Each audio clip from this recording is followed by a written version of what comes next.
ሰላም ለእናንተ ይሁን። ሰላም ለእናንተ ይሁን። አሜን። ስለ እግዚአብሔር መልካምነት ሲነገር የተነካ ሰው አለ? ኢየሱስ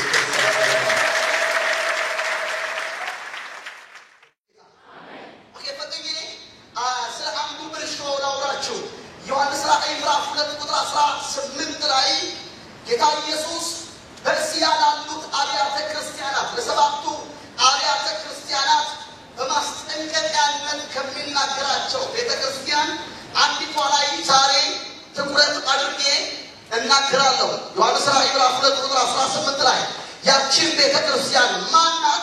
ቲያጥሮን ትባላለች። በቲያጥሮን ያለች የክርስቶስ ቤተክርስቲያን ናት። ጌታ ኢየሱስ ሰባቱን አብያተ ክርስቲያናት መልካም ጎናቸውን እያወራ እንደገና ያለባቸውን ክፍተትም ሲናገር የሚያነሳቸው ሐሳቦች በግልጽ ተቀምጧል። ይህችንም የቲያጥሮን ቤተክርስቲያን ልክ ከእሷ ጋር እንዳሉት እንደ ስድስቱ እሷንም የሚያወራት ነገር አለች። ስለ ኢንተርናሽናል ስለሆነችው ቸርች ስለ ሎካል ቸርች ነው የሚያወራው። ስለ ሎካል ቸርች ነው የሚያወራው። ይህችን ቤተክርስቲያን ምን ብሎ ይናገራታል? ጌታ ኢየሱስ መልካም ጎኖቿን ሲያወራ ፍቅርህን አውቃለሁ ይላታል፣ ትዕግስትህንም አውቃለሁ ይላታል፣ አገልግሎትህንም አውቃለሁ፣ ደግሞ እምነትህንም አውቃለሁ። እነዚህ የተዘረዘሩት ነገሮች በመካከልሽ አሉ ብሎ የሚነግራት ነገሮች ድንገት እንደው ቃሪ ዱብ የሚሉብህ ነገሮች አይደሉም። ብዙ የተለፋባቸውና ብዙ የተሰራባቸው የሰዎች ማንነት ሆነው የቆሙ ካራክተሮች ናቸው። እነዚህ ሁሉ ነገሮች እንዳሉባት ይነግራታል። እና ምን ምዕራፍ 2 ቁጥር 18 ጀምሮ ዋይኮ ሳቢያቶ ፍራካ እኔ ደስ ይለኛል። መንጥሬው ከባት አሜን ደስ ይለኛል። ጉዳም ሲወጋ ደስ ይለኛል። እንደገና አለቃም ሲገረደስ ደስ ይለኛል። እና ዛሬ በዛ መንፈስ ነው ያለው። የሆነ የሚከፈት ነገር አለ፣ የሆነ የሚነሳ ነገር አለ። አይ ጉባኤው ይጮህና አሜን ይበል።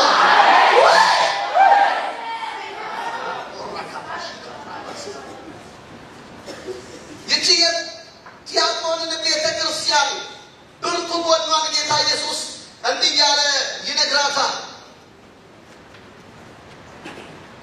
ምዕራፍ 2 ቁጥር 18 በቲያጥሮን ወዳለ ወደ ቤተክርስቲያን መልአክ እንዲህ ብለህ ጻፍ፣ እንደ እሳት ነበልባል የሆኑ ዓይኖች ያሉት በእቶንም የነጠረ የጋለ ናስ የሚመስሉ እግሮች ያሉት የእግዚአብሔር ልጅ እንዲህ ይላል። ማን ይላል?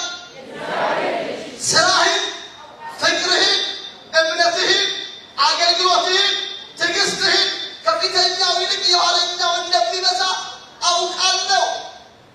እነዚህን የሚያካክሉ ጥቂት የማይባሉ ነገር ግን በይዘታቸው ጠንካራና በጣም ተጽዕኖ ሊያመጡ የሚችሉ መንፈሳዊ ነገሮች በመካከልህ አሉ። ግን ሌላ የምነቅፍብህ ነገር አለኝ። የምነቅፍብህ ነገር ምንድን ነው ሲባል ቀጥሎ እንዲህ ብሎ ይናገራል። ዳሩ ግን ነቢይ ነኝ የምትለው ባሪያዎችህንም እንዲሴስኑና ለጣዖት የታረደውን እንዲበሉ የምታደርገውንና የምታስተውን ያችን ሴት ኤልዛቤልን ስለምትተዋት በነባዝጋችሁ ስሙኝ ወዳጆች ሆይ። በቲያጥሮን ቤተክርስቲያን በጣም ብዙ መልካም ነገሮች፣ ስለ ፍቅር አትታማ፣ ስለ ትዕግስት አትታማ፣ ስለ እምነት አትታማ፣ ስለ አገልግሎት አትታማ። ደግሞ የሚቆም ነገር አለ ያላት እየጨመረ የሚመጣ ነገር ነው። አትታማም የሚያደርግ ነገር አላት። ነገር ግን ቸል የተባለ የትም አይደርስም ተብሎ ወደ ጎን የተደረገ አንድ ሊለካ የሚገባ ክልል አለ ይላል ጌታ ኢየሱስ። ሊዳሰስ የሚገባው ሊደፈር የሚገባው ክልል አለ ይላል። ያ ምንድን ነው ሲባል ኤልዛቤል ቸል ተብላለች። ኤልዛቤልን ማንም ሊነካት አልቻለም። በነገራችን ላይ ስለ ቸሩ መድኃኒዓለም ዝቅ ብላችሁ ስትመለከቱ ስለ ኤልዛቤል ሲያወራ ምን አለ ጌታ ኢየሱስ ራሱ? ንስሐ እንድትገባ ብዙ ጊዜ ነግሬያታለሁ። ስለዚህ መንፈስ አይደለችም ማለት ነው፣ ሰው ናት። ያለ ሰው አለ። ለሰይጣን እግዚአብሔር የቱንም ጊዜ ንስሐ ግባ ብሎ ነገሩት። ዜጣን የንስሐ ጊዜ ነው። አንዱ ራሱ በሰው ልጅ ላይ የሚቀናው ነገር ምንድን ነው ብትለኝ፣ እኔ ንስሐ ግባ ሳይለኝ እነሱ ንስሐ ግቡ ይላቸዋል። አይቻልም ብሎ ተጎናቸዋል። ይኸው ዛሬ አየሩ ላይ ከሚወጣው አዋጅ የተነሳ የመጀመሪያው ነገር ኤልዛቤል አደጋ ላይ ተቀምጣለች። ሁለተኛው ነገር አባሎቶቿን እንቀማታለን። ኢምፓሉሻስ የሚገርመው ነገር ምን ይላል? ነብይ ላይ ነው የምትለው ናታይል ነኝ ነው የምትለው ካራክተ ዋራስ ነኝ ነው እንጂ ናታይል ነኝ የተባለች ነኝ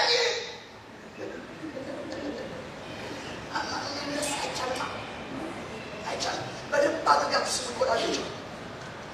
የብሉይ ኪዳኗ ኤልዛቤል ማን ነበረች? ትኩረቶቿ ምን ነበሩ? እስራኤል ላይ ስለነበራት ተጽዕኖ ምን ይመስል ነበር? ኤልዛቤል የብሉይ ኪዳኗ ኤልዛቤል ማንነቷን ለማወቅ ሲዶናዊት ናት።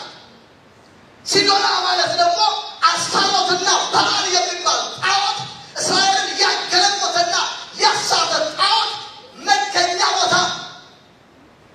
የኤልዛቤል የብሉይ ኪዳኗ ኤልዛቤል ፎከሷ ማን ላይ ነበር ብትለኝ መጀመሪያ ምንምሩ ላይ ሳይሆን አለቃው ላይ ነበረ፣ ዋናው ላይ ነበረ፣ መሪው ላይ ነበረ። ለዚህም ነው በፍጥነት በጋብቻ ሰበብ ገባችና ያዘችው። ማንን ያዘችው ምትል? አክዓብን ተቆጣጠረችው። አክዓብ ቤት የጀመረው ትንሹ እርሾ፣ አክዓብ ቤት የጀመረው ጥቂቱ ነገር እስራኤልን ሁሉ ወረረው። እስራኤል ሁሉ ወረረው። በደንብ አድርጋችሁ አዳምጡ። ለዚህ ነው መጽሐፍ ቅዱሳችሁ ስትመለከቱ ኤልዛቤል በአክዓብ በኩል አድርጋ እስራኤልን በተቆጣጠረችባቸው ዘመናት መጽሐፍ ቅዱሳችሁ ስትመለከቱ እስራኤል አንካሳ ሆነ፣ አቋም አልነበረው። የኤልዛቤል የመንፈስ አሰራር ከሚያደርግብ ነገር አንዱ ሰይጣንንም ስታገኘው እንዴት ሴት ይገና ነው ይሰጣው እግዚአብሔር ይገና ነው። በእውነት ለብራችሁ ለምን አትታረቁ ትላችኋል? የክርስቶስ ሳምራውያን ስፒሪት አንዳንድ ሰዎች ቻርች ውስጥ ታውቃላችሁ አቋም እንደሌላቸው ስታይ ክርስቶስ ሳምራ ስፒሪት ገብቶባቸው ወይ ብርሃኑን ብርሃን አይሉ፣ ወይ ጨለማውን ጨለማ አይሉ፣ ወይ ኃጢአት ማጣት አይሉ፣ ወይ ጽድቁን ጽድቅ አይሉ፣ ወይ ቅድስናውን ቅድስና አይሉ። መነካካት አልፈልግምና ወንበር ላይ ቁጭ ብዬ ከምዘሙ የወንበሩን አይነት እንኳን አገልግሎት ቸርች ውስጥ የለሽ ዛሬ ይገባባ እምቢ የምትልበት መንፈስ፣ እምቢ ለኃጢአት፣ እምቢ ለጎሰኛነት፣ እምቢ ለዝሙት፣ እምቢ ለርኩሰት፣ እምቢ ለጣዖት ይሄ መንፈስ ይግባብኝ የሚል አሜን ይበል። ጉባኤያችሁና አሜን ይበላ። ኤልዛቤል እንደውም እንደምታውቃላችሁ ምን ያክል እንደተቆጣጠረችው ሲናገር ሴት እንደ አክዓብን ስለ አክዓብ ሲናገር እንደ ኤልዛቤል እንደ አክዓብ ሴት የነዳ ወንድ አልተገኘም ማለት ያዘችው አድርገው ነዳችው። ነዳችው ወሉኝ ከሌላ በለጡኝ ከዚህ በላይ ጮፈሩ ከዚህ በላይ ዛሬ ምን እንደምናደርግ ታውቃላችሁ? አፈጣጡን ከኮፍያዋ ነው የጀመረው። መጀመሪያ ኮፍያዋን እናወልቃለን፣ ከዛ ደረቷን ነው እናወልቃለን። እርቃኗን አስቀርተናት ውጪ ውጪ ይሄን ቅባት እቀበላለሁ የሚል አሜን ይበል። ይሄ መንፈስ ያገኘኛል አሜን ይበል። ይሄ ነገር ወስዳለሁ የሚል አሜን ይበል። ሃሌሉያ ሃሌሉያ ሃሌሉያ። ኢየሱስ ጌታ። ተቀመጡ ወዳጆች። ምን እንዳደረገ ተቀላችሁ ያዘችውና አክዓብን የአገሯን ጣዖታት በሙሉ አምጥታ እስራኤል ላይ ተከለችው።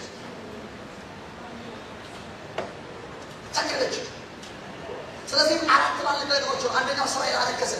ለዚህ ነው ነብዩ እንደዚህ ያላቸው እስከ መቼ ድረስ በሁለት ሀሳብ ታረክሳላችሁ? እግዚአብሔር አምላክ ከሆነ እግዚአብሔርን አምልክ፣ በአሁን ደግሞ አምላክ ከሆነ እሱ ተከተልና ሂድ። እንዲህ ብለህ አትቁ ለይጎራ አሁን ዝም ብሎ ሜዳ አይቻልም። አድራጋቢነትን እግዚአብሔር አሁን አይፈልግም። ግባና ተጫወት፣ ተቀላቀልና ተጫወት። የእግዚአብሔር ወገን የሆነ እንደዚህ ጩሁና ወገን ይበል። ከማንኛችን ጋር ሲባል የመላክ እንደዚህ ያለ ከማን ወገን ነው? ከቀኛ ወገን ነው ወይስ ነው? እኔ ከእግዚአብሔር ወገን ነኝ። እኔ ከአምላኬ ወገን ነኝ።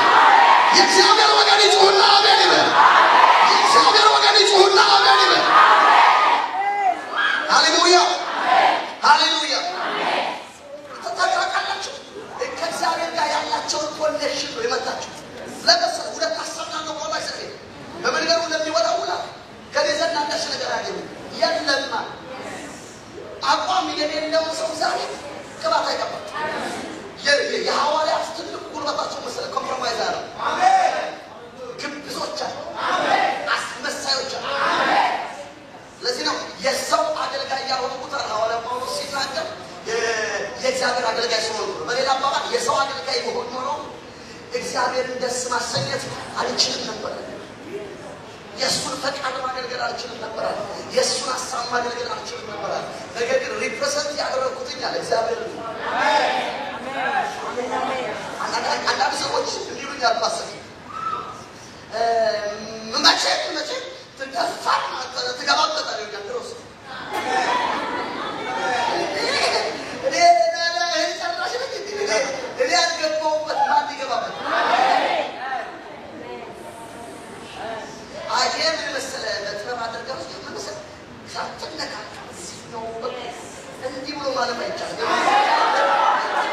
እንዲህ ብለህ